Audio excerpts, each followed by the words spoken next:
All of that footage right there was shot on my Pocket 4K with the Zeiss 28mm f2, aka Hollywood lens, and these bad boys right here, the Tiffen IRND combination filters. These are essentially 3 filters in one. So you get the IR cut, you get the neutral density, and then the diffusion of your choice. 3 filters smushed into one flat piece of water white glass.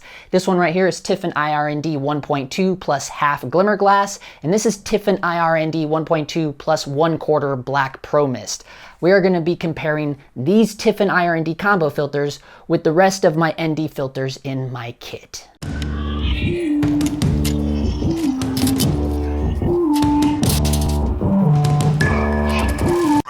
So about 3 weeks ago, Tiffen dropped the prices on these bad boys over on their website for super low.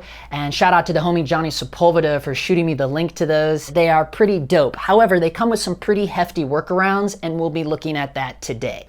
So if you're sitting there going, why do I need to spend all this money on pro square glass ND filters? I'm doing just fine with my little variable ND filter.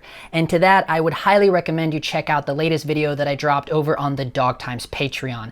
I dropped a video over there last week showcasing the advantages and benefits of using a professional ND filter set in your workflow. So if you're looking to improve your own cinematography skills, specifically narrative cinematography, then the Dog Times Patreon community might be something you're interested in. And if you're unfamiliar with the Dog Times Patreon, it's pretty much a little private virtual clubhouse full of like-minded DIY independent filmmakers. And Patreon has done something really cool. They've integrated the Patreon app with the Discord app, and now there is a lot of cool stuff happening over there. We are all partaking in daily conversations on the Dog Times Discord chat. I've set up 9 different channels, which are all 9 different categories. We talk post-production, pre-production, lighting, work feedback. So there is a lot of cool stuff happening over there. We are daily learning, daily sharing, and daily improving. And in the current state of affairs, it may be something you want to take advantage of. And I want to take this time to give a huge shout out and gigantic thank you to my entire Dog Times Patreon community. It is definitely the #1 way to support the channel, and it is very much appreciated.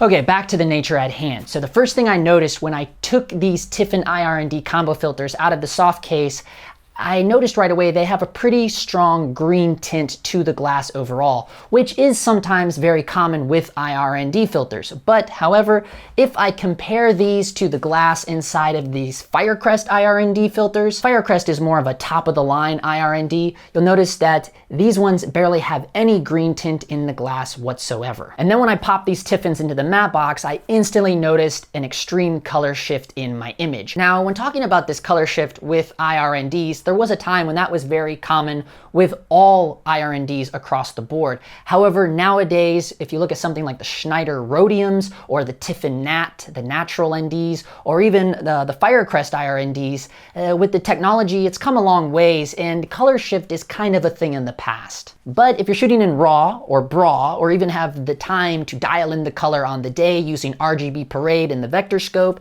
you can still get a really good image out of these Tiffen IRND combo filters. So I set up this little test right here just to compare the colors of my other ND filters against these Tiffen IRND combo filters. And also I wanted to check out which of my ND filters were actually suffering from IR pollution. Now, for those of you that don't know, IR, infrared, is something that every camera sensor has to battle with when faced with ND, specifically anything beyond that second stop of ND. For instance, I have a complete set of original Schneider NDs, the old throwbacks, and when you look at the 0.3 or the 0.6, which is a 1-stop and 2-stop of ND, you'll notice that there is very minimal, almost no IR pollution whatsoever. And that's kind of going to be across the board with any NDs.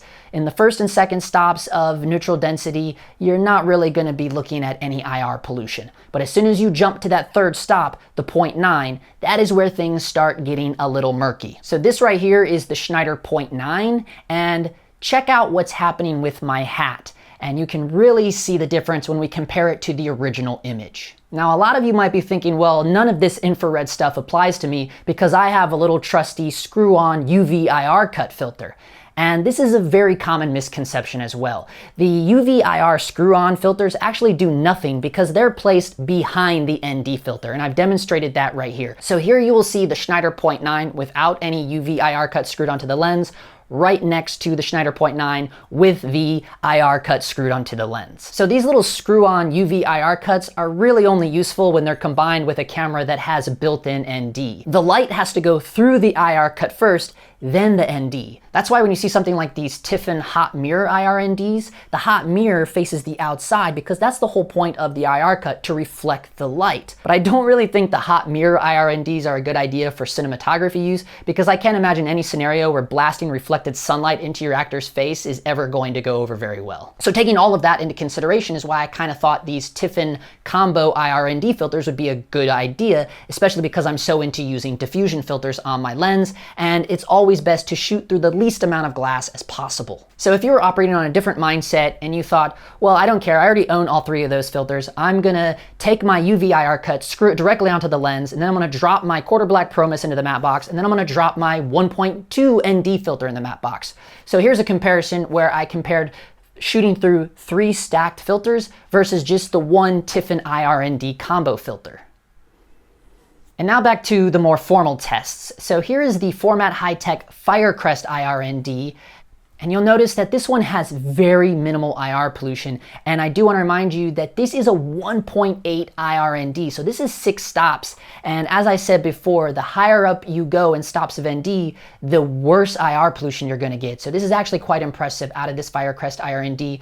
But again, Firecrest is kind of more top of the line in terms of professional cinematography work. Now, when talking a low budget option, here's one that actually really impressed me. Now, this is just a really low priced Cavision 1.2 ND. This is not even an IRND. This is just normal ND. And as you'll see, it performs very, very well, especially when compared to the original image. The one thing I did notice about the Cavision 1.2 is that it's actually probably a much stronger density than 1.2. This 1.2 is much darker than all of my other 1.2, so this is probably a stop or two off, which is usually actually quite normal when comparing, different low budget options of ND. And just for kicks, I also threw in the Simmod Variable ND into the test, as is the case with most NDs, and it's actually, I find, one of the more annoying parts about variable NDs is we never know what stop we're actually shooting on. I think this is around 1.2 or 1.5 stops, so that's between 4 and 5 stops here because it's between the 7th and 8th mark. The reason why I say that is because something like this variable ND, which is probably very similar to any other variable NDs that you've worked with, where this is only a 6-stop ND, but yet we have 12 marks on the filter. So it's a little annoying. It's kind of a pet peeve of mine, but I think we were around somewhere between 1.2 and 1.5 stops. And finally, here's the color shifts I was talking about with the Tiffen IRND combo filters. So here they are when they're just straight up dropped into the matte box, and then here they are when they have been properly balanced. So again, you would have to figure out your own way to use these Tiffen combo filters in your own workflow, whether it's dialing in the color balance on the day or figuring out later on in post. But all in all, I am actually quite impressed with these filters. I really like the footage that we captured out there in Malibu using these Tiffen IRND combination filters.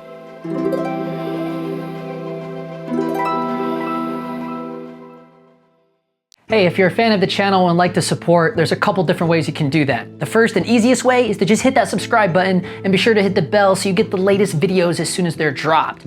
But if you want to go above and beyond that and be a part of a daily filmmaking conversation, then I invite you to join the Dog Times community over on Patreon. That is where once a week I release an exclusive members-only video breaking down projects, talking gear, and sharing insider industry tips and tricks, things that I just would never be allowed to release on YouTube. But my favorite part about the Patreon is the conversations happening over on Discord. That is where you will be connected with like-minded filmmakers and have instant access to learning ways to improve your own skills so you feel more confident about working on set as a professional. So welcome to the Dog Times community, and I'll chat with you soon.